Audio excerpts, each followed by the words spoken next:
জানো তো আজকে না ভীষণ বৃষ্টি হচ্ছে তাই কি হয়েছে, আমি কি তোমাদের সাথে আমার কোনো কাজ শেয়ার করব না? অবশ্যই করব। তো এই জন্যই আমি কিন্তু আমার কাজ নিয়ে চলে এসেছি তোমাদের কাছে, তোমাদের সাথে শেয়ার করার জন্য।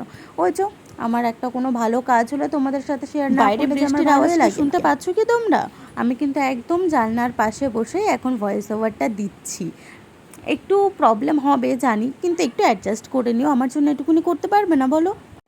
হ্যাঁ হ্যাঁ বাবা, জানি জানি আমি তোমাদের অনেক সময় নষ্ট করে দিলাম এত বক বক করে। তো চলো আর তোমাদের বেশি সময় নষ্ট করব না, 2 মিনিট দাঁড়িয়ে যাও না, কি হয়েছে? তো যাই হোক, এখানে কিন্তু আমি বেস কালার হোয়াইট রেখেছি, তোমরা চাইলে অন্য যে তারপরে কোনো আমি কিন্তু কালার এখানে চুজ একটা করতে পারো। রোজ বানাবো ঠিক আছে, আজকে। সেটা প্রথমেই বলে দিই, যদিও কাজটা তোমরা দেখেই নিয়েছো অলরেডি। এটা কিন্তু যে সে রোজ নয় বাবা, আজকে এটা হচ্ছে 5D রোজ। এতদিন কি দেখেছো? 3D 4D, এবার একটু 5Dর দুনিয়াতে আসো।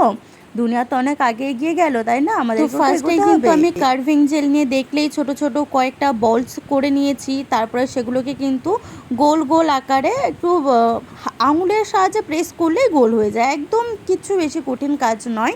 এমনি অনেকে দেখায় ভীষণ কঠিন ভীষণ কঠিন, ট্রাস্ট মি, একটুও ভীষণ কঠিন কাজ নয় এটা, একটু প্র্যাকটিস করলেই পারবে তোমরাও। তো এখানে দেখলেই তো আমি প্রথমেই কিন্তু বেসটা করে নিলাম ছোট্ট ছোট্ট করে, তারপরে এক একটা পেটেলস কিন্তু দুই সাইড থেকে আমি পুরো কভার করে 5D রোজটা করেছি। আর 5D মানেই কিন্তু বেশ একটু উঁচু উঁচু হবে, জিনিসটা একটু কিন্তু উঁচু উঁচু হবে, দেখতেই পাচ্ছ কতটা উঁচু উঁচু লাগছে। এটাকেই কিন্তু 5D রোজ বলে, ঠিক আছে?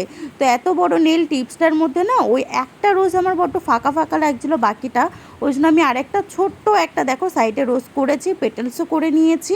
কাজটা কেমন লাগলো জানিও।